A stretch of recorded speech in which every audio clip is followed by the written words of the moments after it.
이 바로의 꿈은요, 바로가 통제할 수 없는 상황이고, 꿈이라고 하는 것 자체도 통제가 안 될 뿐더러 내용도 통제가 안 되는 상황입니다. 더 앞에는 또 뭘까요? 무슨 꿈인지도 모르는 상태예요. 상황과 대상 앞에서 보인 무력함이 두려움을 느끼게 하는 사건이 바로 이 꿈이라고 하는 사건입니다. 바로는 그렇기 때문에 안절부절하면서 이 꿈을 해석해내기 위해서, 이 꿈이 해석이 안 되면 뭐가 되니까요, 방법을 찾을 수가 없으니 대응을 할 수가 없는 거잖아요. 그래서 바로는 정말 열심히 그걸 찾았습니다. 그래서 바로는 해석을 할 수 있는 사람을 찾아내요. 점술가도 부르고 현인이라고 하는 사람을 다 불러댑니다. 점술가도 부르고 현인도 부르는데 더 큰 문제는 뭐가 될까요? 그들이 해석을 못한다라는 거예요. 통제할 수 없는 상황 속에서 해결책을 찾고 최후의 부르라고, 최후의 카드라고 생각하는 현인과 점술가들을 다 불러내고 그 시대에 아주 유명한 사람 다 불러냈는데 그들이 그 문제를 해결을 못하는 거예요.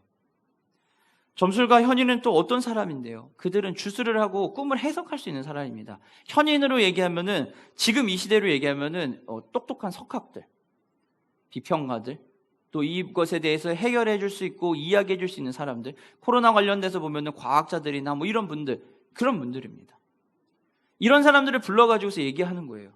이 꿈이 무슨 꿈인지 좀 해석을 해봐라 라고 했는데 꿈을 해석을 못하는 거예요. 바로에게 꿈을 해석하지 못한다는 것은 굉장한 무게의 고민과 두려움이 몰려오고 있다는 겁니다. 해석할 수 있다고 하는 점술가 현인들조차 해석을 못한다는 것은 발생한 상황을 신이라고 추앙받는, 모든 것을 결정하고 통치해야 되는 왕인 바로가 해결을 못한다는 거예요. 이 상황에서 바로가 느낀 두려움은 어느 정도였을까요? 우리가 살아가고 있는 이 시기에도 비슷하지 않을까요?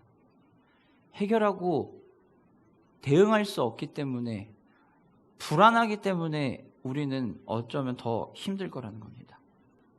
바로가 그 꿈을 해석하지 못하고 두려울 수밖에 없었던 것은요, 본인이 그것을 해결해야 하기 때문에, 해결할 수 없기 때문에 그랬다는 겁니다.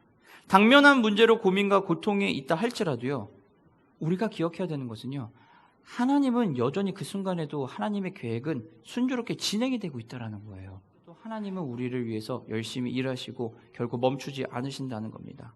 앞으로 어떻게 될지 모르는 불확실함이 있고 편리함이라고 하는 익숙함이 우리를 잡아오지만, 그리고 정체되고 있는 것과 같은 걸음을 걷고 있지만, 그러나 하나님은 결코 정체되어 계시지 않으시다는 겁니다. 우리는 불확실한 상황에 있지만 정체되어 있지 않다는 것을 기억해야 됩니다. 그리고 한 걸음씩 걸어가고 있는 겁니다. 하나님이 우리를 인도하시니까요. 나를 구원하신 그 주님께서 고난 가운데서도 우리를 견딜 수 있게 은혜를 주신다는 겁니다. 우리의 상황 속에서 길을 만드시고 인도하시는 하나님이요, 복음으로 우리를 모든 상황 속에서 진정한 기쁨을 누리게 하실 거라는 것을 기억하셔야 됩니다. 우리가 온전히 누리며 살아갈 수 있는 것은 하나님이 그렇게 하실 것이기 때문에 그렇다는 겁니다. 사랑하는 성도 여러분, 우리의 상황 속에서 길을 만드시고 인도하시는 분은요, 하나님이십니다. 웨이메이커, 길을 만드시는 그분입니다. 놀라운 기적의 일을 행하시는 분, 바로 그 하나님이십니다. 약속을 지키시는 그분, 어둠 가운데 빛으로 인도하시는 하나님이 바로 우리가 고백하는 그 하나님입니다. 사랑하는 성도 여러분, 어렵고 힘들고 아픈 시간이지만 고통 속에서 우리가 모두 지나가고 있을 수 있습니다. 하지만 이 상황 속에서도 우리가 분명하게 믿고 나아가야 할 것은 하나님이 나를 위해서 지금도 멈추지 않으시고 일하고 계신다는 겁니다. 우리의 상황이 어떻든 간에 길을 만드시고 인도하시는 하나님, 그 하나님이 복음으로 우리를 모든 상황 속에서 진정한 기쁨을 누리고 회복하며 이 땅 가운데 살아가게 우리를 이끄실 것입니다.